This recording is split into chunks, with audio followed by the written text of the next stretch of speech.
and welcome to my channel. Today we are going to talk about positive mindset. So friends, जब हम कोई भी language सीखना start करते हैं या फिर हम कोई भी अच्छा काम करना स्टार्ट करते हैं तो हमारा माइंडसेट पॉजिटिव होना बहुत ज़रूरी है। बिकॉज कोई भी काम को शुरू करते वक्त अगर हमारा माइंडसेट पॉजिटिव होगा तो उसका रिजल्ट भी पॉजिटिव आता है। और ये मिथ नहीं है फ्रेंड्स, ये एक फैक्ट है। मैंने खुद ने ये चीज़ें एक्सपीरियंस की है कि जब भी कोई काम हम पॉजिटिव माइंडसेट के साथ करते हैं तो उसका रिजल्ट भी पॉजिटिव आता है एंड उस काम को करने में हमें अच्छा भी लगता है। उसी तरीके से अगर हमें इंग्लिश सीखना है तो हमें अपना माइंडसेट पॉजिटिव रखना होगा। हमें ये नहीं सोचना है कि अरे हम इंग्लिश कैसे सीख पाएंगे या फिर हम इतने दिनों से कोशिश कर रहे हैं अभी भी हमें इंग्लिश नहीं आ रही है। तो इस तरीके के नेगेटिव थॉट्स हमें अपने माइंड में नहीं आने देने हैं। हमें अपने माइंड में सिर्फ पॉजिटिव थिंकिंग रखनी है, सिर्फ पॉजिटिव थॉट्स ही रखने हैं।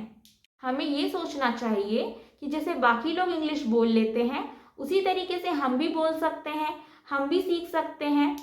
भले ही हमें टाइम लग रहा है या फिर हम कोशिश कर रहे हैं, सक्सेस नहीं हो पा रहे हैं, तो भी हमें नेगेटिव थिंकिंग नहीं करनी है, हमें पॉजिटिव माइंडसेट रखना है। हमें अपने अचीवमेंट्स पर फोकस करना है।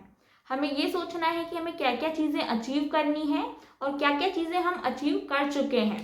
हमें माइनस पॉइंट्स के बारे में नहीं सोचना है।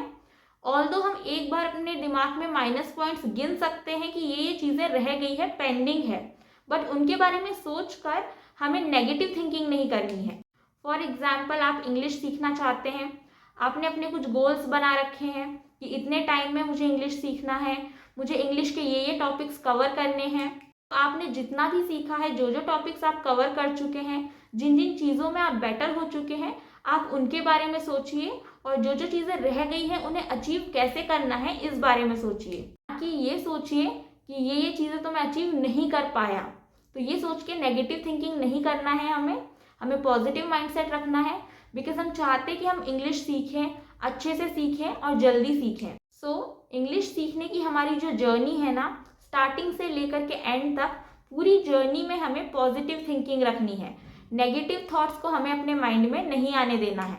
अगर हमारे माइंड में कभी नेगेटिव थॉट्स आने लग जाए, अगर हम नेगेटिव थिंकिंग करने लग जाएं, तो हमें अपने आप को समझाना है। हम अगर डीमोटिवेटेड फील कर रहे हैं तो हमें अपने आप को समझा कर मोटिवेट करना है। ऐसा हमें बार बार करना होगा, हमें अपनी हैबिट बनानी होगी। बिकॉज बहुत बार मैंने देखा है फ्रेंड्स, लोग इंग्लिश इसलिए नहीं सीख पाते क्योंकि वो इंग्लिश सीखना नहीं चाह रहे या फिर कोई कमी छोड़ दिया उन्होंने, बल्कि वो नेगेटिव थिंकिंग की वजह से डीमोटिवेटेड फील होकर कोशिश नहीं कर पाते हैं। बिकॉज नेगेटिव थिंकिंग हमें कोशिश करने से रोक देती है। एंड इसीलिए मैंने कहा कि हमें अपने माइंड में negative thinking and negative thoughts नहीं आने देने हैं। हमें हमेशा अपने माइंड में पॉजिटिव थॉट्स ही आने देने हैं। एंड हमें बार बार कोशिश करना होगा, अपने आप को समझाना होगा, ताकि हमारे दिमाग में सिर्फ और सिर्फ पॉजिटिव थॉट्स आए एंड हमारा माइंडसेट हमेशा पॉजिटिव रहे। किसी भी अच्छे गोल को अचीव करने के लिए हमें हमेशा अपने माइंड को पॉजिटिव रखना होगा। हमें ये सोचना है कि हमने इंग्लिश सीखने का एक टारगेट बनाया है, एक गोल बनाया है हमने इंग्लिश सीखने का। हम इंग्लिश ज़रूर सीखेंगे, हो सकता है थोड़ा टाइम लगे, बट हम एक एक करके एक एक टॉपिक्स क्लियर करेंगे, धीरे धीरे करके सीखेंगे, बट हम एक ना एक दिन इंग्लिश ज़रूर सीखेंगे।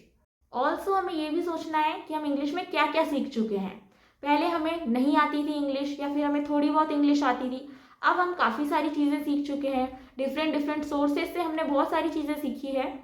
तो जो जो चीज़ें हम सीख चुके हैं उनके बारे में अगर आप सोचेंगे ना, तो आपके दिमाग में एक पॉजिटिव थॉट आएगा। आपको लगेगा कि ये चीज़ें तो मैं सीख चुका हूँ, अब थोड़ी बहुत चीज़ें रह गई हैं, वो भी मैं एक एक करके सीख लूँगा। तो इसीलिए अगर आप इंग्लिश सीखना चाहते हैं, सीखने की कोशिश कर रहे हैं, तो फिर अपने माइंड को आप पॉजिटिव रखिए। कभी भी अपने माइंड में negative thoughts and demotivated feel करना बंद कीजिए। आप एक ना एक दिन ज़रूर इंग्लिश सीख जाएंगे, कोशिश करते रहिए। और अगर इंग्लिश सीखने से रिलेटेड कोई भी क्वेश्चंस आपके माइंड में हो, जो भी डिफ़िकल्टीज आपके माइंड में हो, तो आप मुझे कमेंट करके बता सकते हैं। मैं उन टॉपिक्स पर वीडियो ज़रूर बनाऊंगी। So friends, that's it for today's video.